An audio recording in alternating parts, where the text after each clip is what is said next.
So, hello, it's Mari-Lyn of Hard at Work, and with a podcast series about how to create an impactful legacy. And it's really about helping you to create that impactful legacy for your business or for your life. And anyway, I'd like to welcome you with Barbara. I'm not even going to try to pronounce your last name. Barbara, welcome to the show of Creating an Impactful Legacy.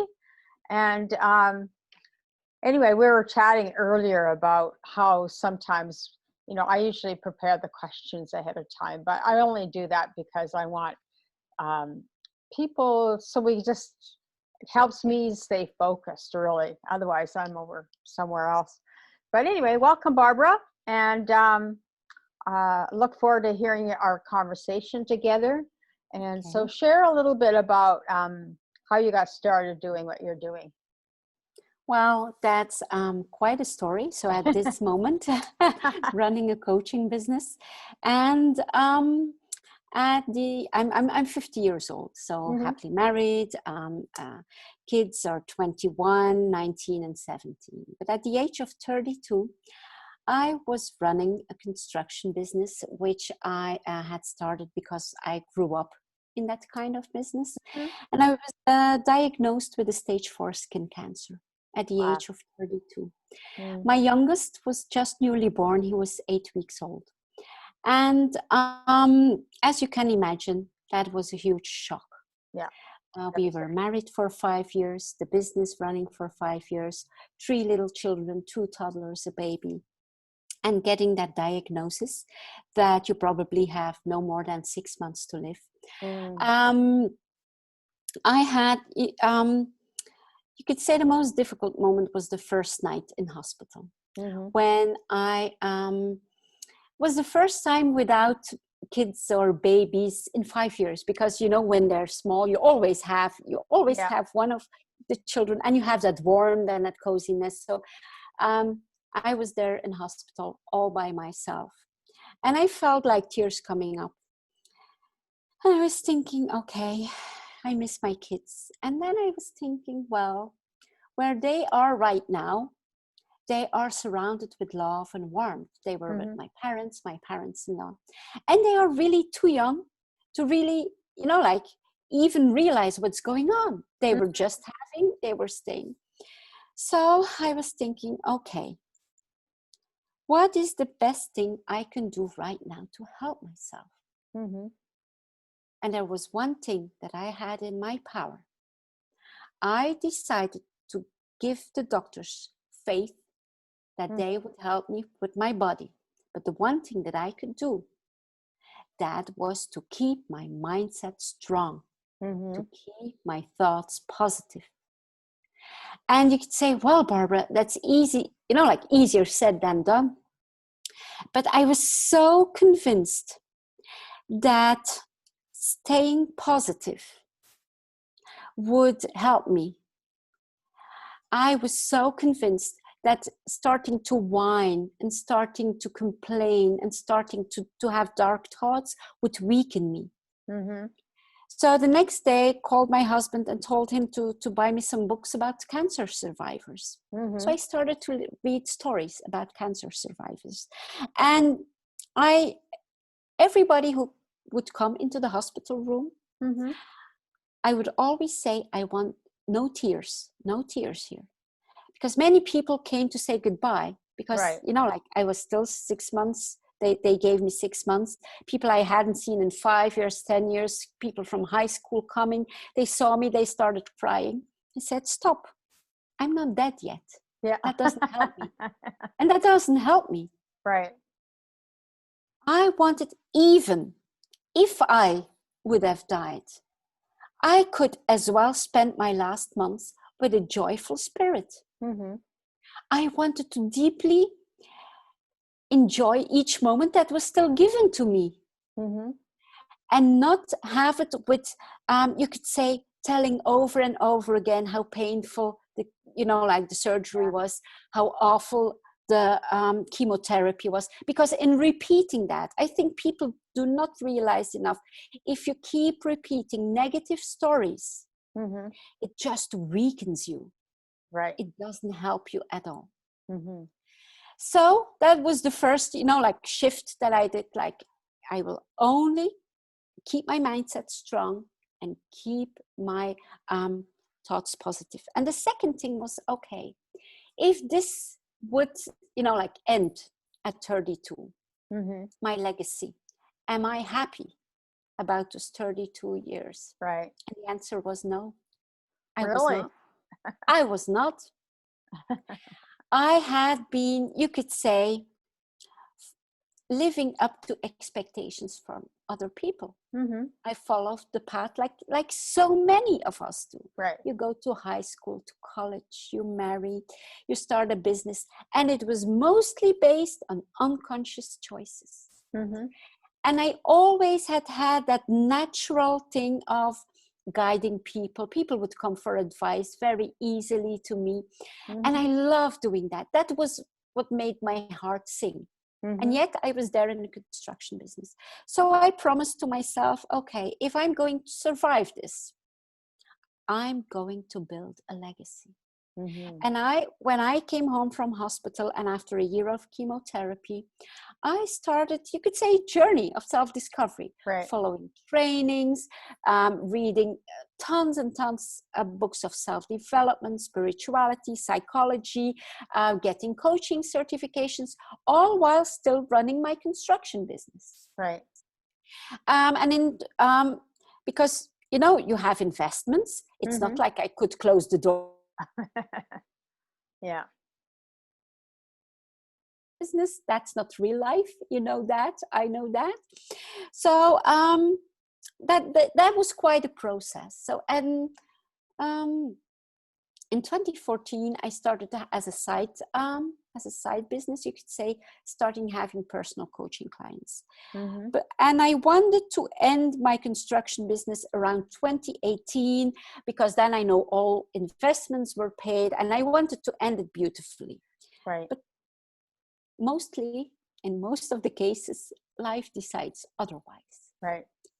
So in 2016, I was faced with some huge financial losses due to the betrayal of 2 employees. Mm. And we were forced to end the construction business.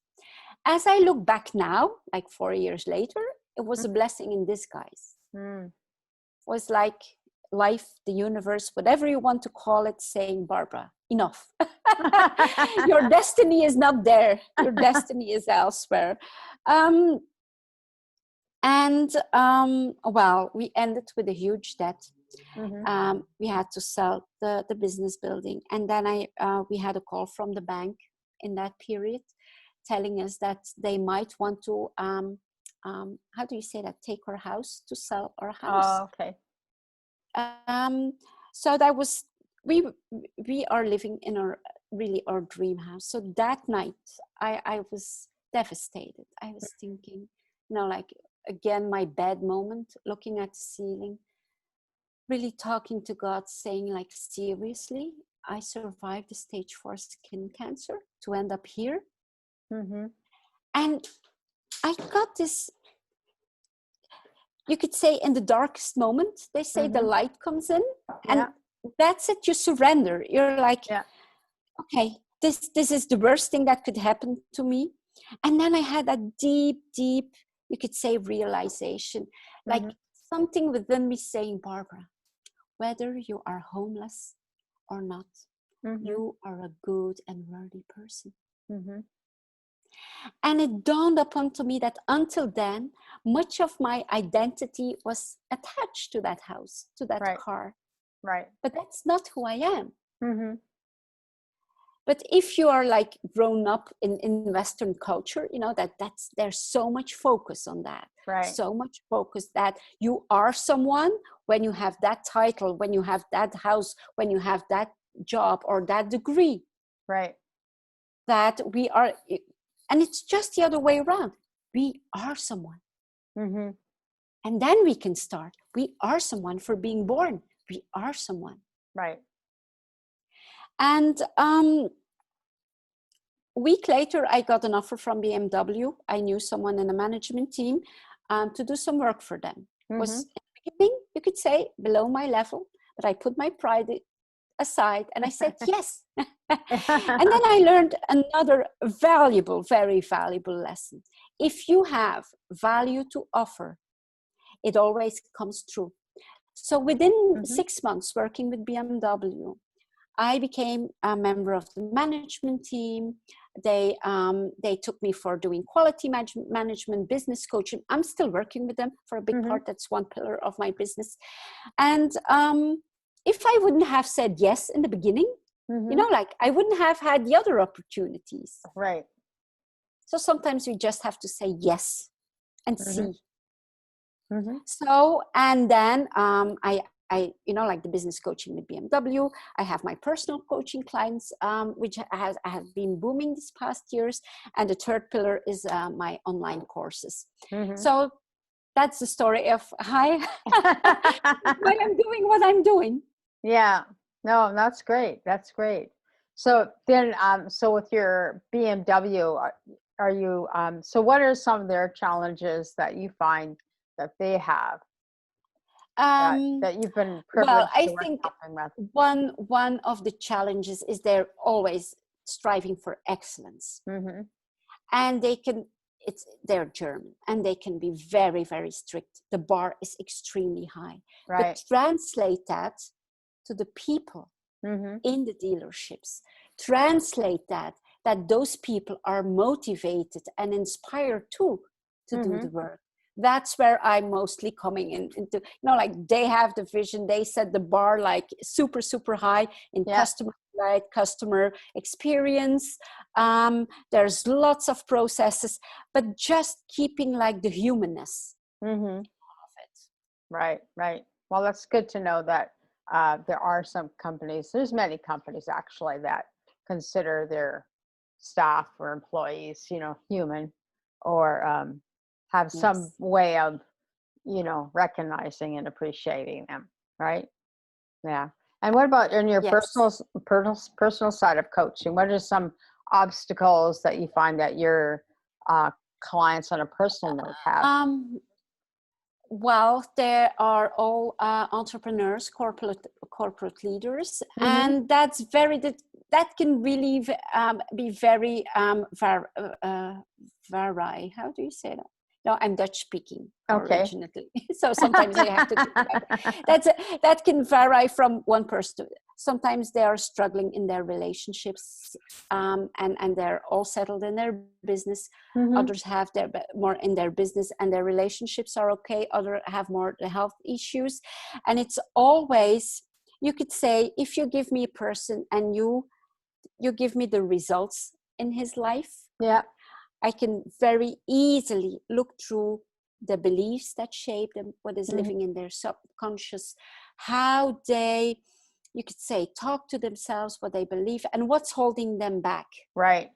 And working together to making them conscious about that. It's not, some people talk negative to themselves an entire day and they do not even realize it. Just making people conscious that maybe you're doing that and you can change that.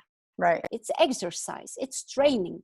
You know that, I know that training of the mind is like training of the muscles. It's permanent, it's constant, it's never ending.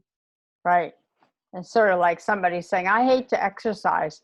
Well, guess what you're telling your brain? Or your mind, in that matter, for that matter, right? Yes. It's like, and people mostly, I would sometimes give the analogy like life is the sea. We're in our boat, steering our boat on, like most people are not even at the steering of their boat. They're just sitting in their boat, hoping that the sea will stay calm and they won't be bothered. If they see a wave very far, they hide already. Instead of, like being, it's the same with your mind. Don't let your mind run you. Become aware. Become aware. Train it.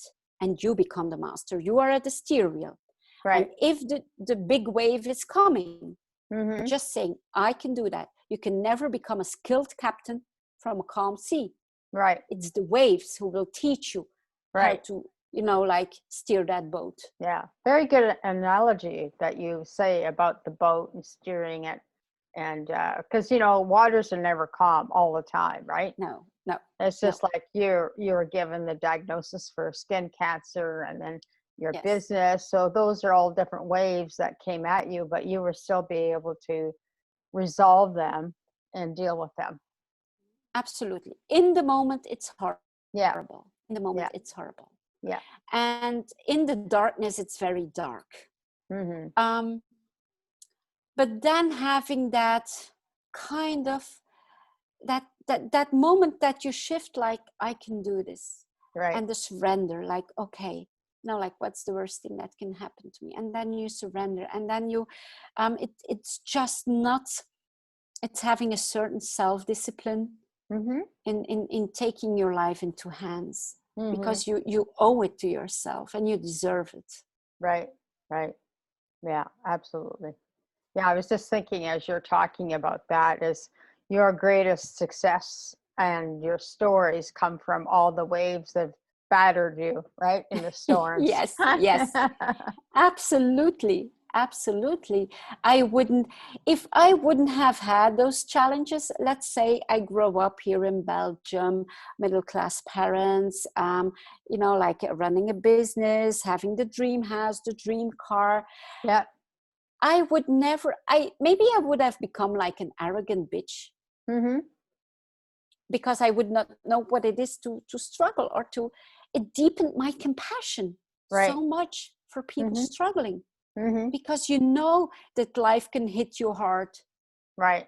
It's in the getting up that you're showing your power. Right. Right. Totally. Totally. Yeah. So what kind of clients do you find you like to work with the best then? The people that are battering the I storm? love to work with Entre- entrepreneurs. yeah. They're very solution oriented. I love working with entrepreneurs, really. Mm-hmm. Being an entrepreneur myself, Right. I know many of the daily struggles they have, whether it's Mm-hmm. with employees, with banks, with, you know, like with Right. accountancy, with I'm very much aware of what their daily life and their daily, you know, like what they get on their plate on a daily basis. Right. I'm very much into real life. Mm-hmm. Mm-hmm. Yeah, and you know, because as an entrepreneur, you have to be conscious. You Yes, can't spend all your time just, you know, being in the dark spot, because no, that doesn't help you grow, right? Yeah, absolutely. yeah. So can you share some tips or things like that that you have been able to help your clients with?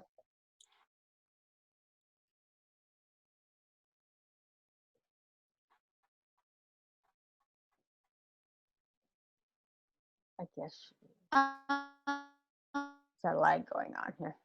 is That's one that I would give, is seeing yourself. Are you still Mm-hmm. there? Yeah, I'm still Okay. here. Yeah, okay. I thought I lost you for a moment. Yeah, yeah. So it's becoming very. There are several tips. One of them is having a steady morning routine Mm-hmm.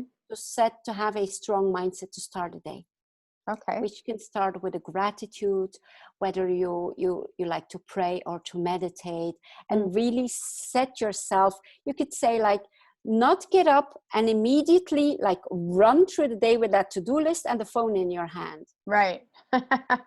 Then you're very, you know, like that's not a good start of your day. Right.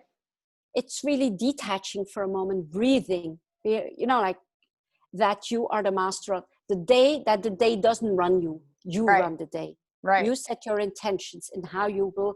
One of my intentions is like, whatever will come on my path today, I will handle it with grace and ease. Mm-hmm. And I keep repeating that in the morning, Yeah. because we never know Yeah. what the day is bringing. We never know. And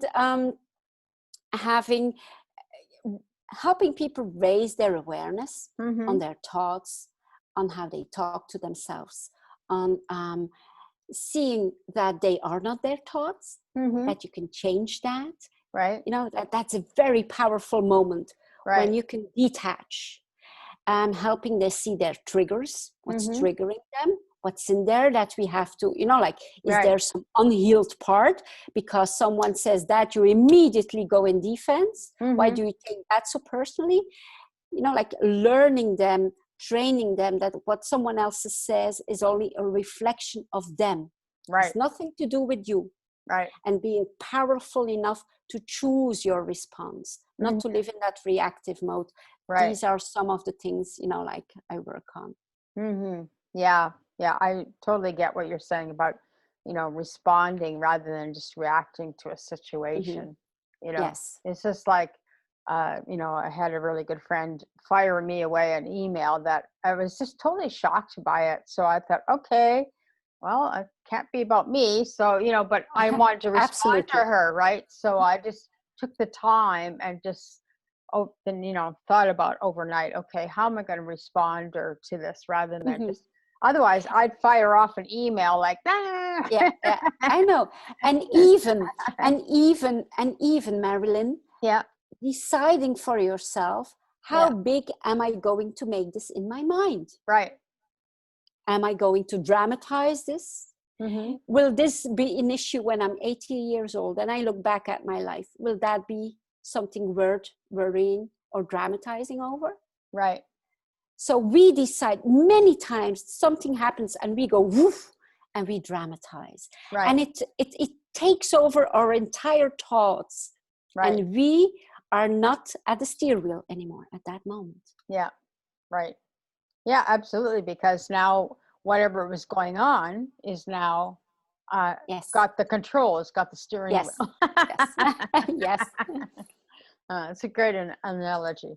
So can you give us just maybe tell me how you're now creating an impactful legacy for yourself?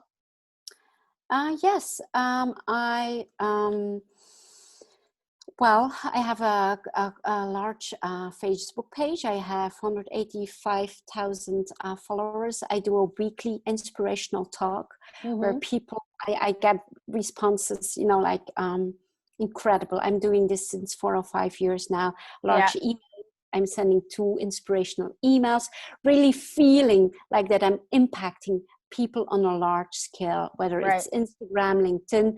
I love that direct contact with, I'm just who I am. I'm I'm talking to you, whether I'm doing Facebook Live, whether I'm talking in the street with someone, it's just me. And I think people just resonate with just me being me and not someone else or trying to be someone else. I'm just sharing my daily struggles, sharing how I overcame things and how I always stay with a smile and positive and it's a great idea. Because somebody else is already taken, so you must just be yourself and give from there. Give absolutely. your value from that point of view. Cool. Well, I've really enjoyed the conversation and your stories, Barbara. It's quite inspiring. And I wish you all the success in the future for yourself. And thank you. Thank you. And you can reach out to Barbara. She'll have a page on podcasts. That's where I host all the podcasts. And you can go watch her there. And she'll also be on Anchor, which is under Impactful Legacy. So look forward to hearing you again, Barbara, and replaying the call. Because we all learn from everybody, right? There's always something to learn from somebody, right? Absolutely. Thank you so much. Hey, you're so welcome. Thank you we were able to finally connect. And you take care. And you too. As always, be kind. It's the best way to go. Okay. Thank you. Okay. Okay. Thank you. Bye-bye.